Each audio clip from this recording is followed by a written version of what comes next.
Hey guys, Mark Allen here for BHSpringSolutions. This is the instructional and tutorial video in using the RDIH high-power frame drilling machine. And if you've gotten this from us on overnight loan, this is going to show you some helpful tips and pointers in how to use the tool. When you get this in the mail from us, unbox everything, and you'll have the parts and things that you're taking a look at here. You're going to have an instruction sheet that looks like this. This is for the Picatinny Rail that looks like this when you get it from us. And I'm going to be pushing things out of the way because we're going to have some metal shards going around when we start drilling in a moment, and I don't want to get those contaminating everything. This is a tapping tool or crank. Your two tap guides, you have a drill tap, and then you have a tapping guide for threading the holes. And we're going to go ahead and we're going to get started. What we're going for is, this is a high power that we've already installed the Picatinny Rail on. We're going for the same thing on that one. So we're going to go ahead and take out our magazine, go ahead and remove the slide.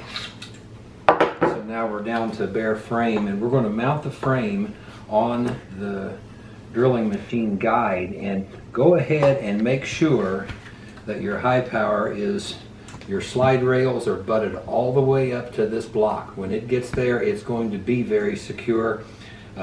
This spring is just extra assurance that it is going to stay in place.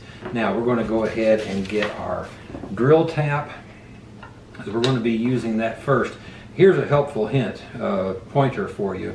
If you take a couple of paper towels, wrap these at this point, you're going to have less mess from your drilling.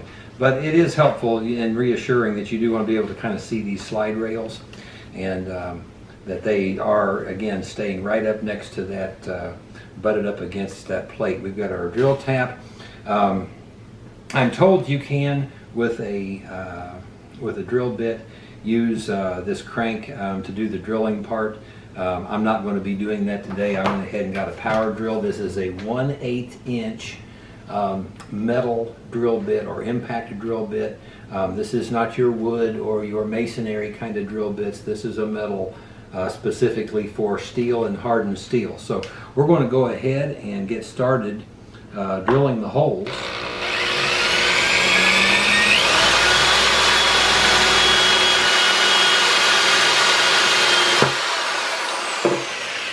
There's one.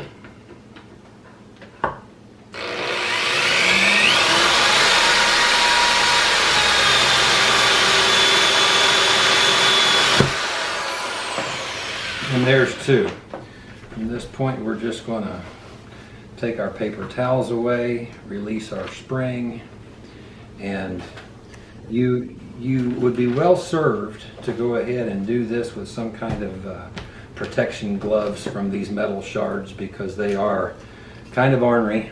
We're going to do the very same thing for the flip side, and again, butted all the way up against the block, secure it with our retaining spring, the frame like this, and we're again going to take our drill guides, drill our final two holes.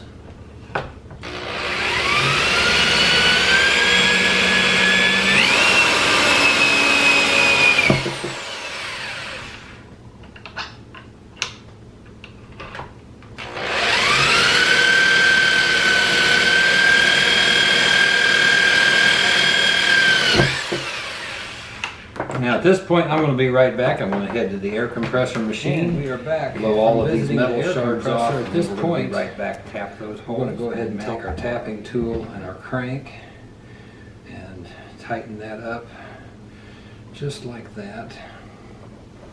And from here,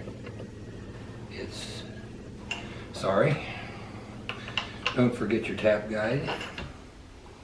From here, it's just as simple as what you're seeing now. You can look up through the frame. You can see how far your tap guide has tapped. Just like that.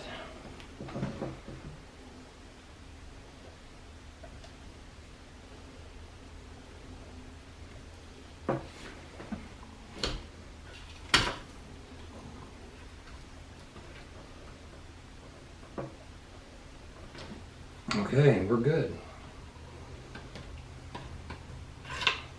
We'll do the second hole.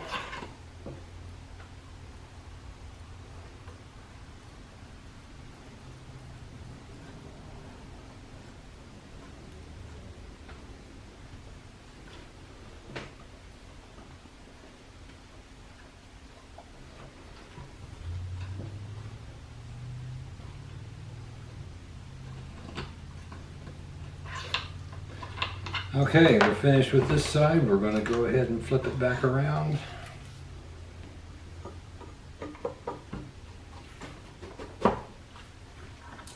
Put our retaining pin spring, our tap guide, go ahead and tap the final 2 holes.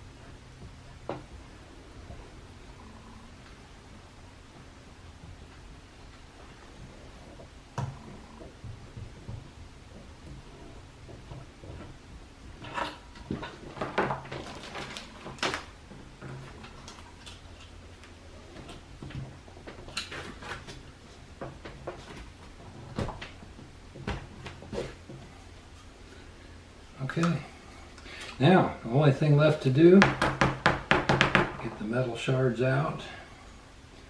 Here in just a moment, I'm going to revisit the air compressor and get the shavings out and be right back again. And from here, we're ready to go ahead and mount our Picatinny rail. Go ahead and put our screws in. Your Picatinny rail mounts as you're seeing it here. You're going to line up your screw holes as I just did. Okay, now we have installed our 4 mounting screws. Those are really nice and snug, and we want to go ahead and snug those down pretty good as if we're doing the final install. And here's the reason. Because now, depending on your high power, you may need to file just the ends of these screws. So you're going to want to feel down inside the frame. If you feel that screw head, or get yourself a flashlight, take a look down in here. If these heads of the ends of these screws are protruding through the frame at all, go ahead and back those out one at a time. You can take a small file and just rub it on the file, take a little bit of the end of the screws off and remount them. Another sure way to find out, do you have any conflicts going on there, would be to go ahead and put the slide on, and you can listen. The first high power we did need to file off all of the ends of the screws, but this one here, I don't think we need to.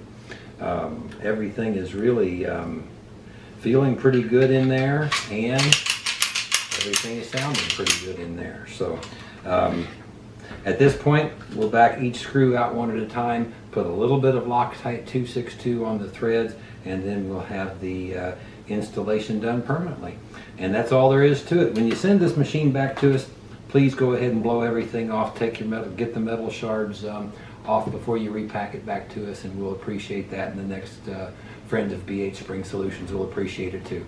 Thanks for joining us. I'm Mark Allen, BH Spring Solutions.